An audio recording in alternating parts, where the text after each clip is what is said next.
यदि नाम जप करते हुए एक कर्म किया जाए और उसे प्रभु को समर्पित कर दिया जाए, वही कल्याण कर सकता है, उसी को कर्मयोग कहते हैं।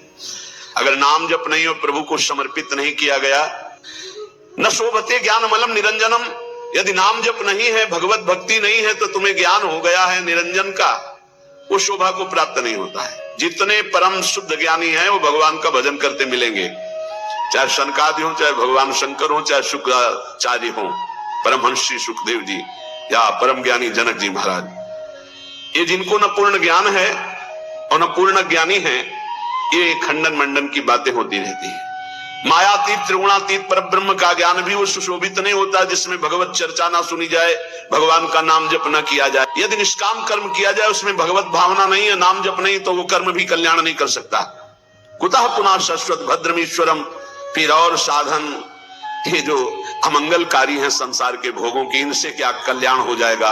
ये जो कामना कृत कर्म, कर्म कृत कामना, ये तो बंधनकारी है। जो निष्काम कर्म भी हैं, यदि वो भगवद अर्पित ना किए जाएं तो लाभ नहीं मिलेगा। इसका भाव समझिए। अगर ज्ञान है और भजन नहीं तो ज्ञान किसी काम का नहीं। वो जोग कुजोग है, वो ज्ञान अज्ञान है जिसमें भगवान के चरणों में प्रेम न हो, उनका नाम जप न हो, उनका गुण कीर्तन न हो। वो कर्म धर्म सवाग लग जाए जो भगवान के चरणों में भाव न प्रकट करे, वो यहां कह रहे हैं। न शोभते ज्ञान मलम निरंजनम, मायातीत विशुद्ध जो त्रिगुणातीत ज्ञान है, यदि भगवान के चरणों में भक्ति नहीं, नाम जप नहीं, भजन नहीं, तो वो ज्ञान किस काम का। वो नैष्कर्म कर्म भी किस काम का जो अच्युत भावनाविहीन, भगवत भावनाविहीन, भगवान को अर्पण नहीं किया गया। फिर वो काम कर्म जो बंधन कारक है, उनकी तो चर्चा ही क्या है। एक बार देवर्षि नारद जी ने देखा भगवान बहुत प्रसन्न है, तो भगवान से कहा, प्रभु यदि मेरी भक्ति से प्रसन्न हो तो मैं आपसे एक प्रश्न करता हूं। क्वा तुम वससि देवेश, आप कहां रहते हो। मया पृष्ठस्तु पार्थिव, हे देवेश्वर, यद्यपि मैं अपने संतुष्टता के लिए पूछ रहा हूं, आप वैसे कहां रहते हैं, आप बता दीजिए। भगवान ने कहा, हे नारद, ना मैं बैकुंठ में रहता हूं और ना योगियों के हृदय में रहता हूं, ये मेरे प्रसिद्ध स्थान बताए गए हैं रहने के, पर मैं यहां नहीं रहता। मैं वहीं रहता हूं जहां मेरा भक्त नाम का कीर्तन करता, मेरी चर्चा करता, मेरे गुणों का गान करता है। यदि मनुष्य गंध पुष्पादि के द्वारा मेरे भक्तों का पूजन करते हैं तो मुझे इतनी प्रसन्नता होती है कि जो एक मेरी पूजा करे तो मैं उतना प्रसन्न नहीं होता जितना मैं अपने भक्त के पूजन से होता हूं। वो मूर्ख जो मेरी चर्चा करने वालों का, मेरे नाम कीर्तन करने वालों की निंदा करते हुए मेरे द्वेष के पात्र नहीं जानते कि जहां मेरी चर्चा होती है, नाम गुण कीर्तन होता है, वहीं मैं वास करता हूं। मद भक्ता यत्र गायन्ति तत्र तिष्ठामि नारद। नारद जी ने पूछा, प्रभु किसकी मां धन्य है, किसकी जन्मभूमि धन्य है और किसका कुल धन्य है। मां धन्यवाद की पात्र कौन है, तो कह रहे हैं जिसके यहां ऐसा पुत्र पैदा हो गया वो मां धन्य हो गई। कैसा, समाहितो ब्रह्म परो अप्रमादी, जो अप्रमादी है, प्रमाद शून्य है, रात दिन भगवत भजन में लगा रहता है। ब्रह्म परो, भगवत चिंतन परायण, समाहितो एकाग्रचित, जो एकाग्रचित से रात दिन प्रभु के भजन में लगा रहता है, शुचि पवित्र शरीर से मन से, तथा एकांत चिंतन करने वाला, और जितेंद्रिय जो अपनी इंद्रियों को वश में कर लिया है। समाप्नुयाद योग मिमम महामना, जो मेरे ऐसे योग को प्राप्त हो गया। योग तेसाम सततयुक्ता नाम भजताम प्रीतिपूर्वकम ददामि बुद्धि योगम तम ये नमाम उपयांति ते। जो निरंतर भजन करता है उससे बड़ा कोई योगी नहीं। सबसे बड़ा वो योगी वही जो समाहित चित्त एकाग्रचित होकर के निरंतर भगवत चिंतन में रात दिन डूबा रहता है। ऐसा जो मेरा भक्त है तो कुलम पवित्रम, उसका कुल पवित्र हो गया। सो कुल धन्य उमा सुन जगत पूज्य सुपनीत, संपूर्ण जगत का बंदनी कुल हो गया जिसके यहां ऐसा बेटा पैदा हुआ जो रात दिन भजन करने वाला। कुलम पवित्रम, कुल का कुल पवित्र। जननी का अर्थ था वो मां कहलाने योग्य है। जिसके ऐसा बेटा पैदा हुआ वो कृतार्थ है। वो देश धन्य, वो कुल धन्य, वो माता धन्य, वो पिता धन्य, जिसके यहां नाम जापक प्रकट हो गया। धन्य है वो भूमि तीर्थ हो जाता है जहां भक्त प्रकट होता है, वो भूमि बंद नहीं हो जाती है। भगवान शंकर जी एक बार एक जगह प्रणाम कर रहे थे, तो पार्वती ने पूछा ये कौन सा तीर्थ स्थल है? तो उनका तीर्थ स्थल नहीं है, 1 सहस्त्र वर्ष बाद यहाँ एक भक्त पैदा होगा, 1000 वर्ष बाद, इसलिए मैं इस भूमि को प्रणाम करता हूं कि यहाँ एक महाभागवत प्रकट होगा। जिस भूमि में भागवत प्रकट होना है तो परम वैष्णवाचार्य भगवान शिव उस भूमि को नमन करते हैं।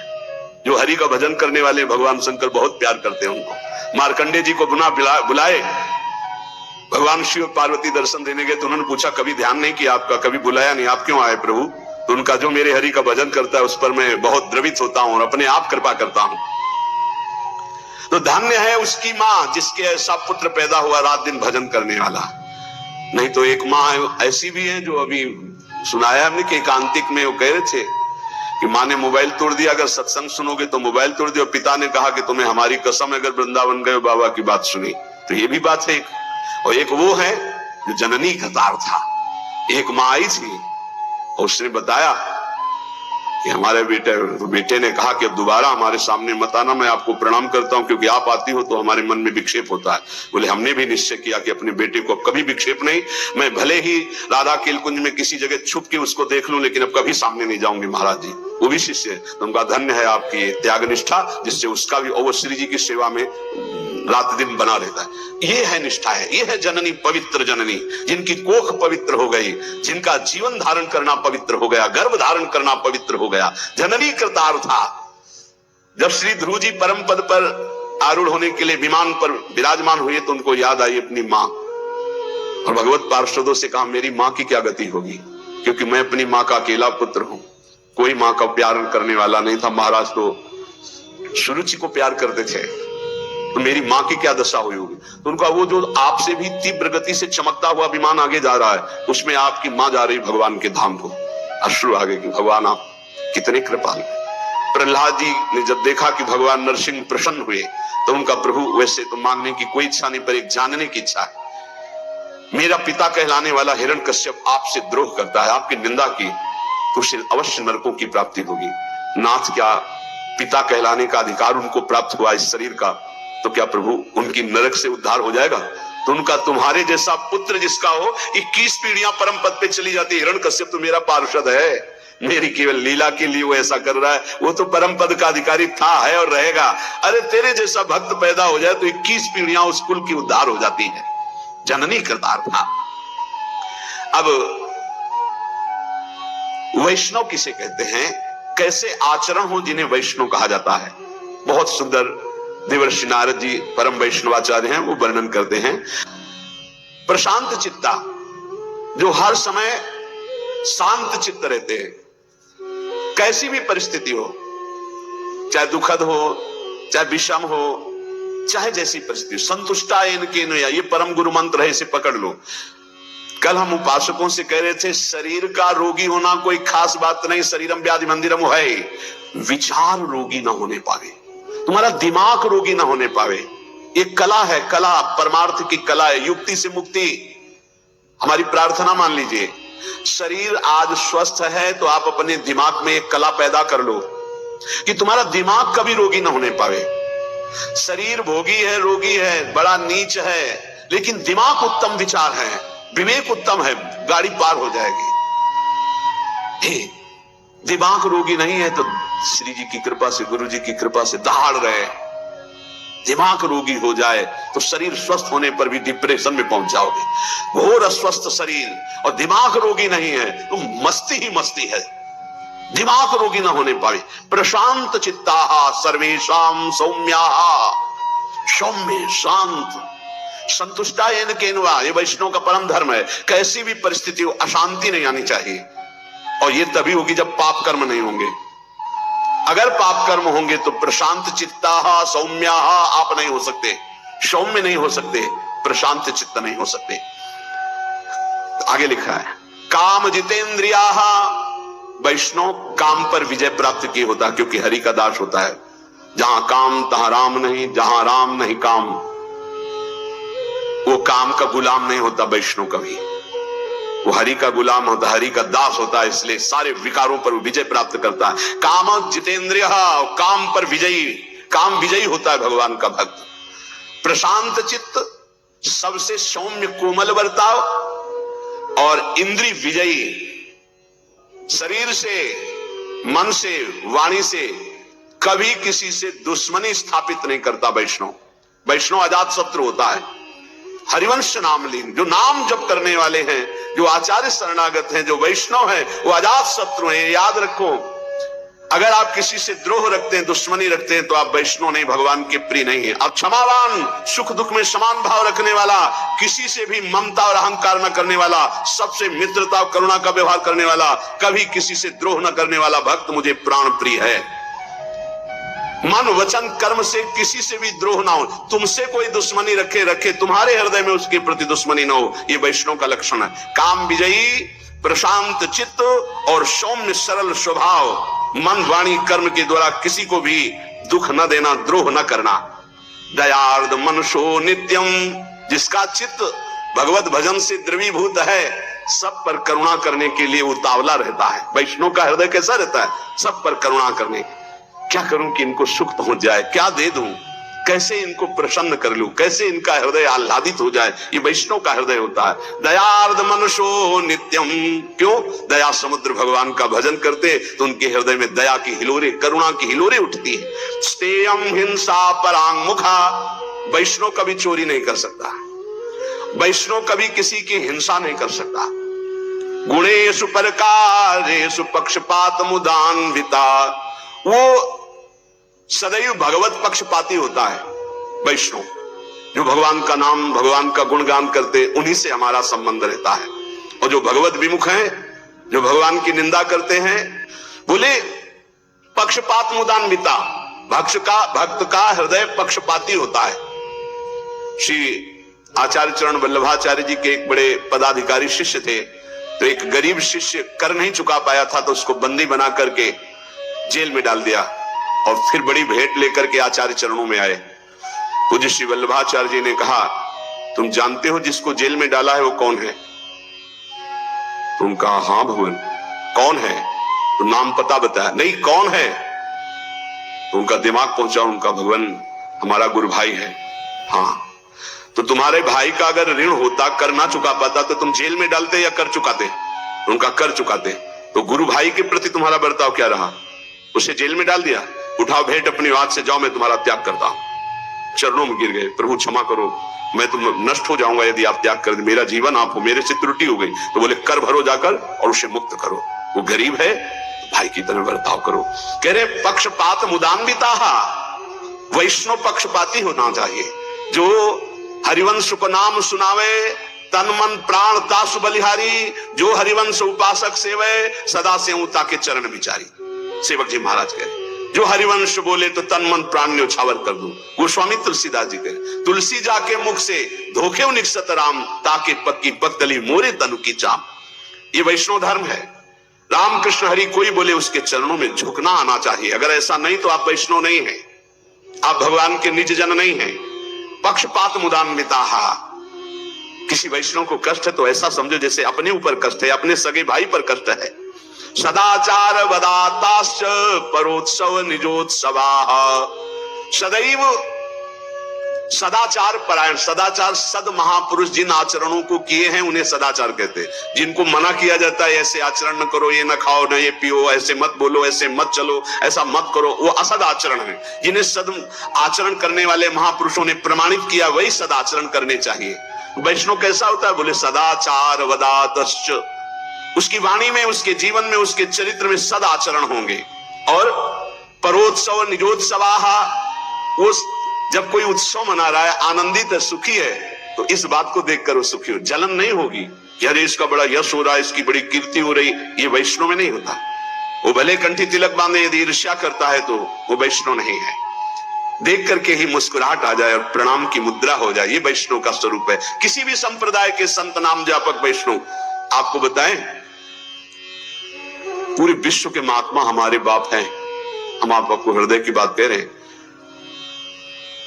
आज के 35 वर्ष पहले गुरु नानक साहब जी ने दर्शन दिए थे गंगा के किनारे।